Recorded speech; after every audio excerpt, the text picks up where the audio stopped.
So Ecuador's always been on my list of places to go and places to hunt reptiles. And now was the time. I mean, it worked out perfectly for everybody's schedule, so we jumped at it. The team was myself, my name is Frank, my fiance Jessica, and then my friends Greg, Mike, and Sean. And we hit it good, man. We had 2 stops. We had a lodge, Hokotoco Lodge, in the Canande forest, or the Canande Reserve. And then we also had a stop in Mindo for a couple of days on the way back. It's way too early to be awake. This sucks. We didn't sleep all that much, which is, I guess, fine, because we're gonna go on the plane. Sleep on the plane. Sleep when you're dead. We need those. Those are important. 3:30 in the morning sucks. And it's time. It's Mr. Greg over there. He's ready to party. I'm super fucking tired, but there's no rest for the wicked. 3:50. Shit, so we're already late. I guess we'll probably set the tone for the trip. The house by 4. We're almost there. Yeah, we're good. We're doing all right. We're doing okay. So we're walking to the car, and then we got to go back and get Jess, and then we're gonna hit the airport. Coffee. Yeah, coffee. We made it. We made it. Now to get some coffee. Lisa, come get the fuck away. Coffee. Decaf? I want to sleep. Dude. I was kidding.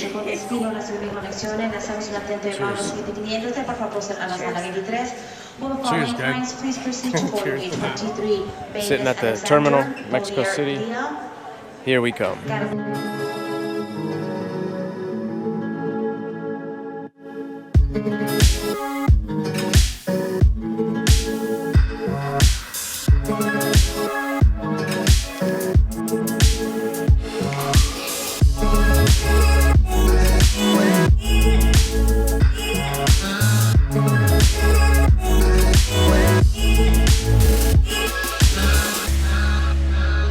So the plan was pretty simple.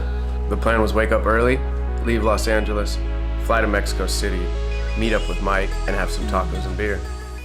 All right, we made it. We're in Mexico City. We found Mike. What's going on?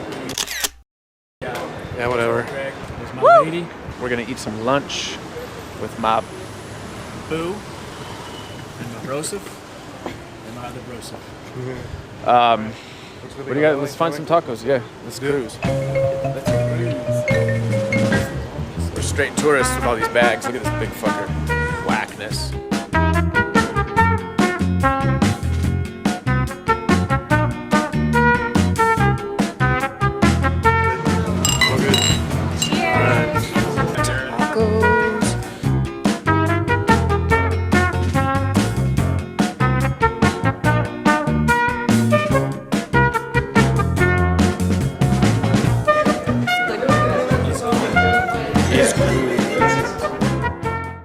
So it's always great when everything comes together, and Mexico City just came together for us.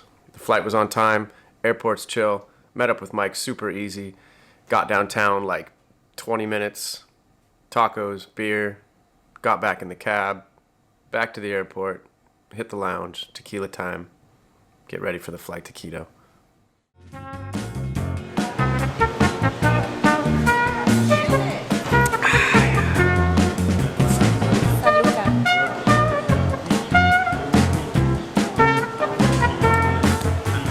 So we made it back to the airport, drinking beers, drinking tequilas, charging batteries, just kind of partying, to be honest with you. Just kind of partying.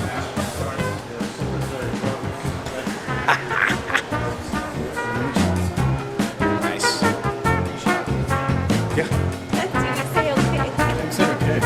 Have a mini shot.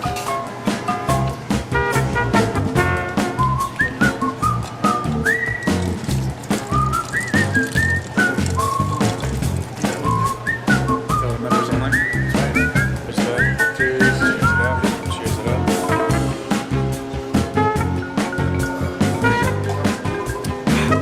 That wasn't bad. It was bombshell. Vlogging through the airport. Don't want to get run over. Mexico City, back to the airport, about to go to Quito. was a cool ass city, man. This place was fucking awesome. I will definitely come back here. Good vibes, good spot.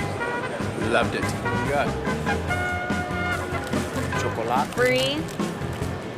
Chocolate pretzel.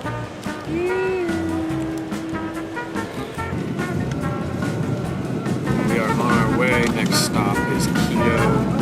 It's like a 4 or 5 hour flight. I'm ready to be done traveling.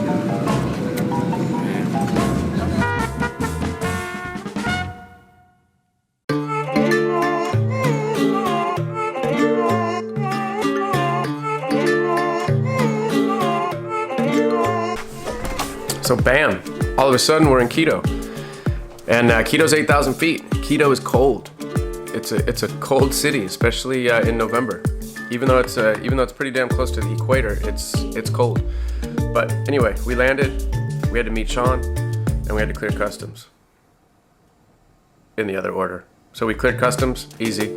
Boom, Sean was there. We got Greg, we got Mike, we got Sean, we got Jess, we got me. We're ready to do it. So the next goal, get some Ubers and get down the hill. The airport's like 45 minutes from Quito proper and our hotel. That was interesting. The drivers in Quito, it's like some Mario Andretti shit. They get it popping. Those dudes are crazy, but we made it. We definitely made it. And we were exhausted, so it was kind of like just a check in, hit the bed, pass out kind of deal. Next day, we were gonna meet up with our buddy Justin and a couple of Mike's friends and be tourists for the day. So we passed out, we woke up, and we checked out Quito.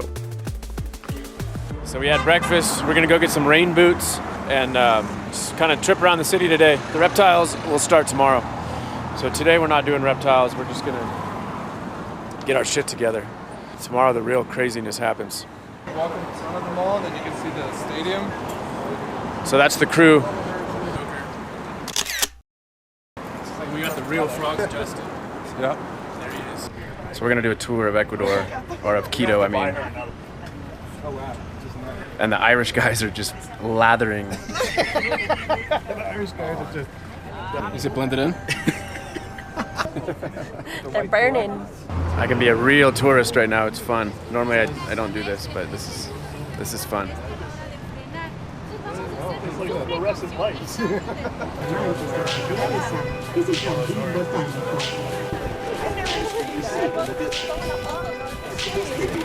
This is so weird. Yeah.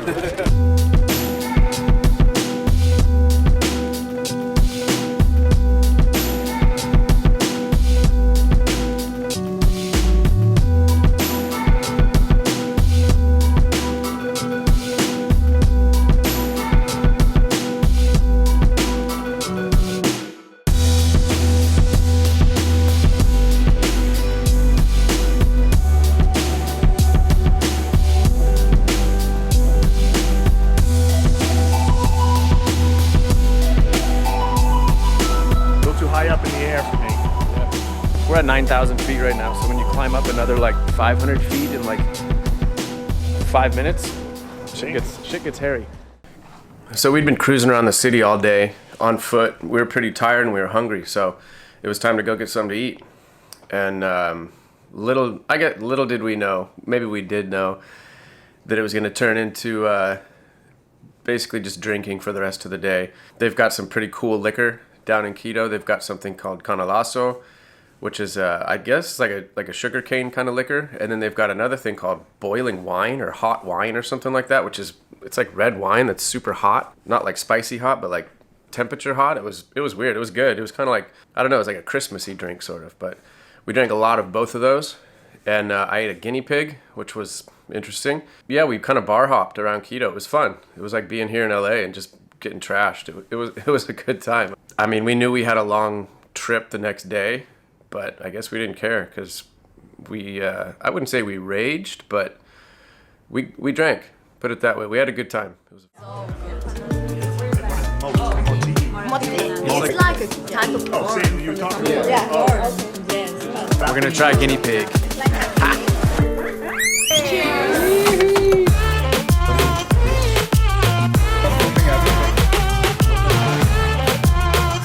not a trout, you can't take a picture.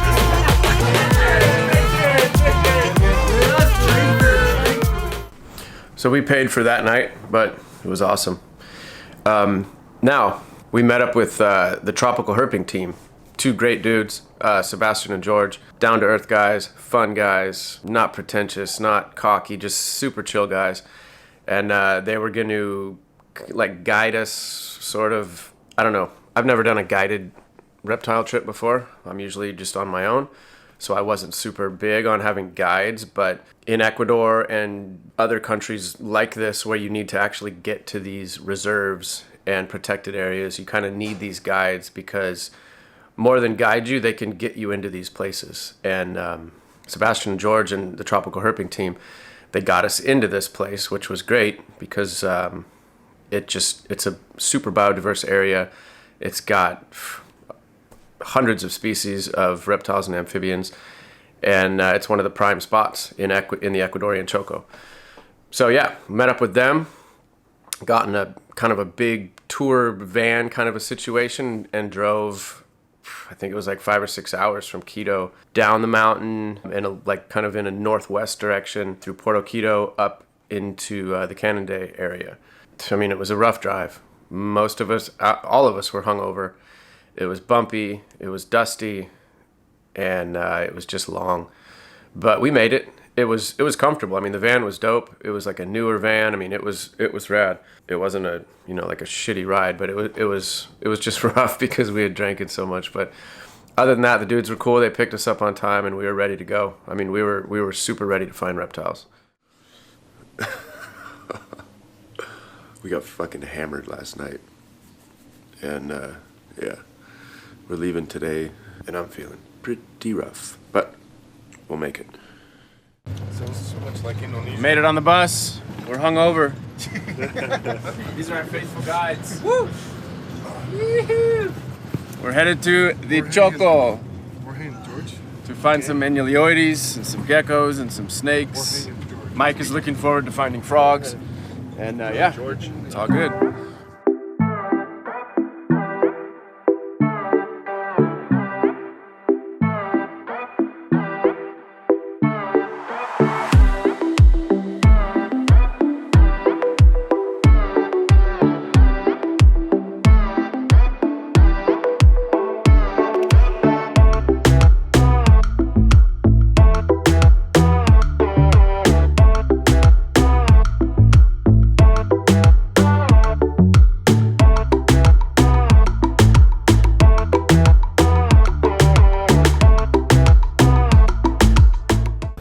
We're almost there. We're doing the river crossing, and then it's like 45 minutes after that. So we're waiting for this boat to get back over here. And we're gonna put the truck, and it's on.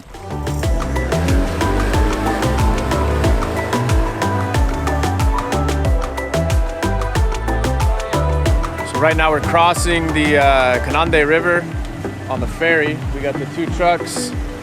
Me and Mike are in the back of this one.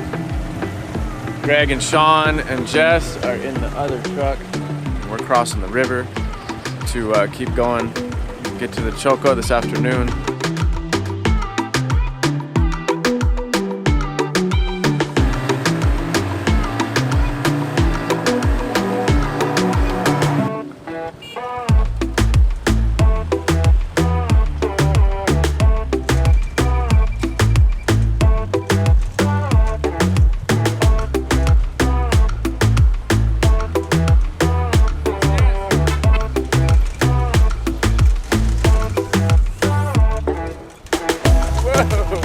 Oh, this is wild. This is craziness.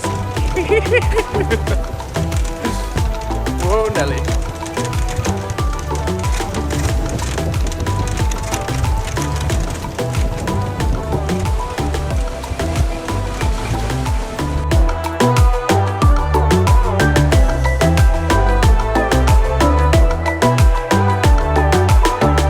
We made it, Sean. Indeed we did. I like this sun.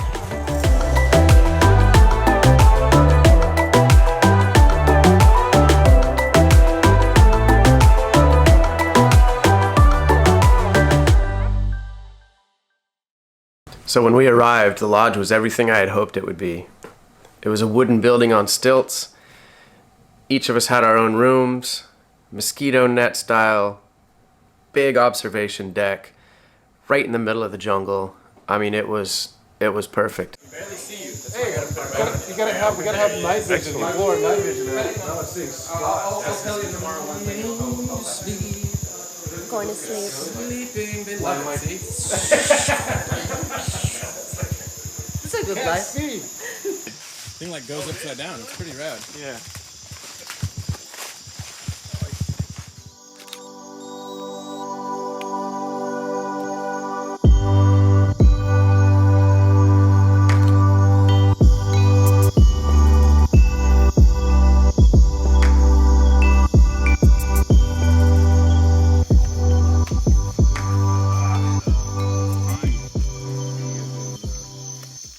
This is what they do to get good nature pictures. There's a little frog right there. Because I think we can put it in a leaf like Yeah, let's get him then. Let's get him. Can you hold your rifle like this down? You okay, man? What's the plan? We're gonna get this frog out of this bush because this hill, if you look, it's super steep. You all right, George? I get wet. So yeah, we're trying to get this frog out of this bush, and then we're gonna put him down here. No, And George fell trying to help me, so I feel bad. no, it's fine.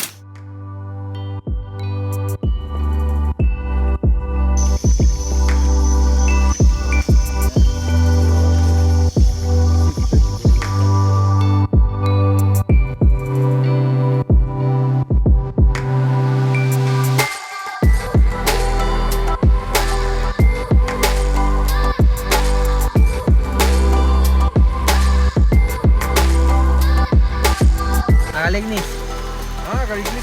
Spirelli. That was what I was looking for. Spirelli. No real spot. Woo!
So this is the general habitat for Hypsibos picturatus.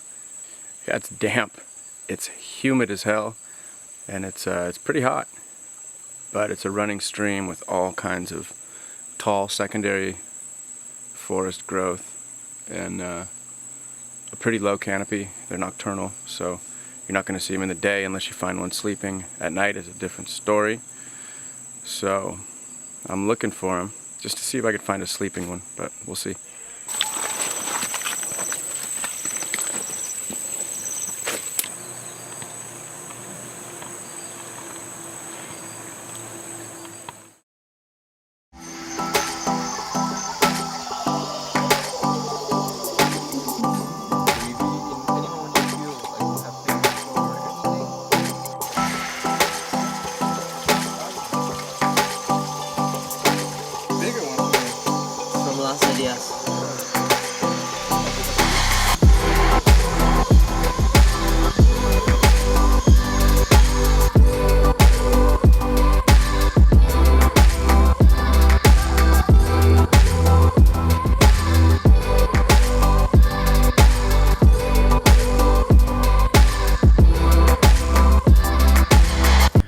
Oh, the frogs, the frogs, the frogs. The frogs keep it interesting. The frogs are kind of fillers between finding, you know, the the really sought after snakes and some of the lizards and stuff. So we're happy for the frogs. We're thankful for the frogs. And in my opinion, Hypsoboas picturatus, which is now Boana picturata, is one of the most beautiful tree frogs in the world. So I was more than happy to see those. Also the glass frogs, Espadarana is a beautiful frog. There's Rhinella jumping around the undergrowth. There's Pristomantis literally everywhere. I mean, God knows how many species there are. They're finding new species of Pristomantis every year. So yeah, the frogs kept it interesting. The frogs were a welcome, common sight.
So the Anoles and the other smaller lizards of Choco they're like little ghosts. It's super crazy. I mean, Anoles are diurnal lizards, but they're like invisible in the daytime.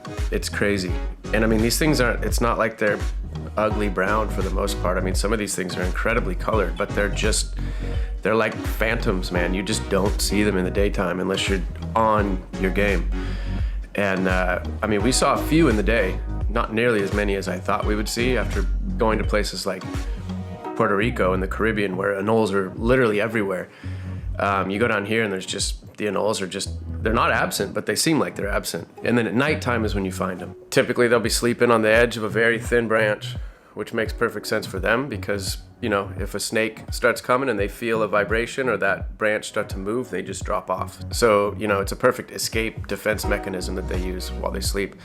And lucky for us, that's how you find them. They're pretty obviously seen when they're sitting on the edge of a branch like that and they shine right back at your flashlight. So yeah, we saw some nice species of Anoles. Big Anole, Anoles princeps, which is more of a canopy dweller, is absolutely beautiful, and they're big.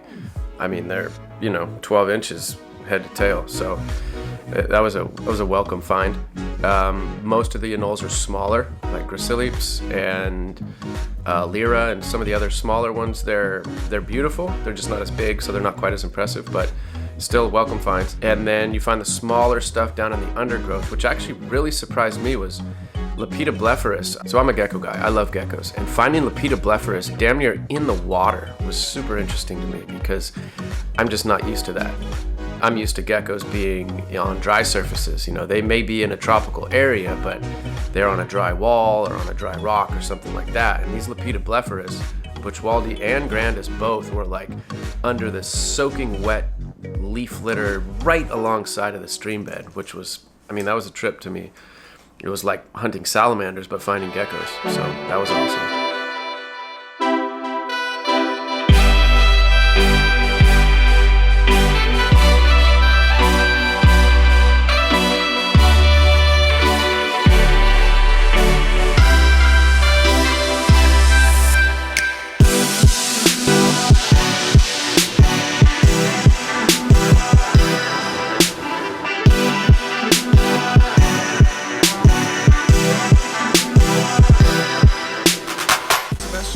is Oxybellis brevirostis. One of the vine snakes, one of the most common vine snakes here.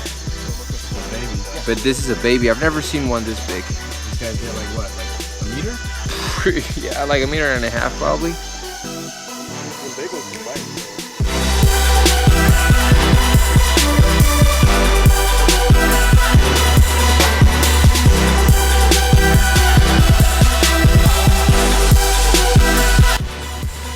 Taking pictures of an Attractus. What is the species?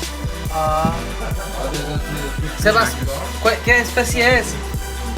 Sebas, la especie de la Tractus. Atractus iridescens. Yeah.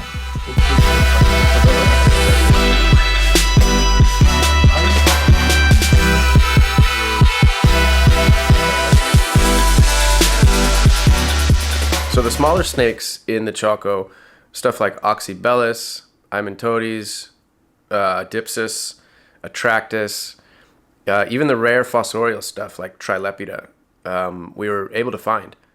And it made the trip super interesting. Finding small fossorial snakes like that, in my opinion, is just as cool as finding, the Bothroechis and the Bothrops and, even stuff like Bushmasters and stuff. You want to find as much as you can, and you want to photograph as much as you can of it. That's my goal, at least.